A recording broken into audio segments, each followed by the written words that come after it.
নগাঁও জিলাৰ বৰহমপুৰ সমষ্টিৰ কামপুৰৰ পটিয়া পামত কপিলী নদীৰ বাঢ়নী পানীয়ে ছিঙি নিলে মথাউৰি। ছিঙা মথাউৰিৰে হুৰাহুৰে সোমাইছে বাঢ়নী পানী। অঞ্চলটোৰ জলমগ্ন হৈছে কেইবাখনো গাঁও। ইতিমধ্যে খামদাং বান্ধৰ 7খনকৈ গেট খুলি দিয়াৰ বাবেই ভয়ংকৰ ৰূপ ধাৰণ কৰিছে কপিলী নদীয়ে। ইফালে কামপুৰৰ চাংচকী বকুলগুৰি পশ্চিম কাৰ্বি আংলং সংযোগী গড়কাপ্তানী পথৰ গোসাইগাঁৱত পথৰ ওপৰেদি হুৰাহুৰে বাগৰিছে কপিলী নদীৰ বাঢ়নী পানী। আতংকিত হৈ আছে কপিলী পৰিয়া ৰাইজ। বন্ধ হৈ পৰিছে কামপুৰ, যমুনামুখ, চাংচকী, পশ্চিম কাৰ্বি আংলং, গড়কাপ্তানী পথ।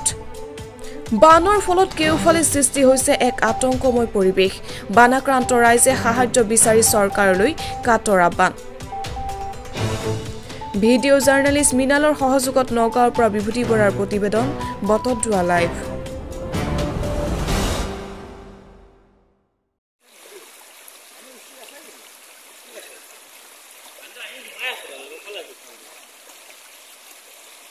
জেঠ মাহৰ প্ৰথম বান, এই প্ৰথম বানতে মানুহৰ নাজল নাথল এটা অৱস্থা হৈছে। মানুহৰ জীৱ জন্তুৰ পৰা আদি কৰি পুখুৰী মাছ সম্পূৰ্ণ এতিয়া বিনষ্ট হোৱাৰ পথত গুচি গৈ আছে। আজি গোটেই কামপুৰ ৰাজহ চক্ৰৰ অন্তৰ্গত যদি আপোনালোকে চাই, গাৰুখুন্দাকে আদি কৰি সমগ্ৰ অঞ্চলটো এতিয়া বানত প্লাবিত হৈ আছে। জেগাই জেগাই খহনীয়াই তাণ্ডৱ সৃষ্টি কৰিছে। আৰু এতিয়া আমি উপস্থিত আছোঁ কামপুৰৰ পটিয়াপাম অঞ্চলত।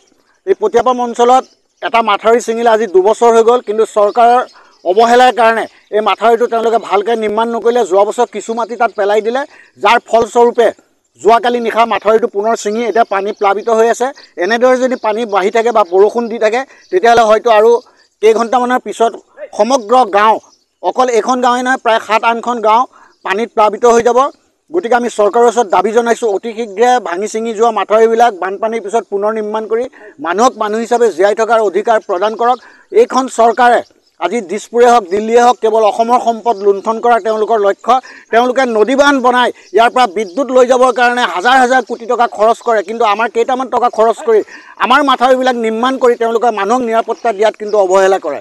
গতিকে আমি কৃষক মুক্তি সংগ্ৰাম সমিতিয়ে চৰকাৰৰ ওচৰত দাবী জনাইছোঁ, অতি শীঘ্ৰে পানী শুকোৱাৰ পিছত এই ভাঙি ছিঙি যোৱা মাথাউৰি নিৰ্মাণ কৰি মানুহক মানুহ হিচাপে জীয়াই থকাৰ অধিকাৰ প্ৰদান কৰিব লাগে। আৰু জিলা প্ৰশাসন আহক, আহি পেলাই চাওক এই মানুহৰ দুৰ্যোগ।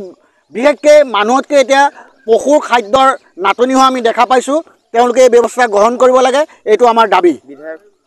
বিধায়কটো আৰু বিধায়ক চাগে এতিয়া ক'ত শুই আছে, কি কৰিছেতো আমি নাজানো। এজন বিধায়কটো আৰু তেওঁ আৰু ক'ত বিহু বন্ধ কৰিব লাগে, ক'ত নাচনি নচুৱাব লাগে, ক'ত কি কৰিব লাগে, এইবিলাকত তেওঁ ব্যস্ত থাকে।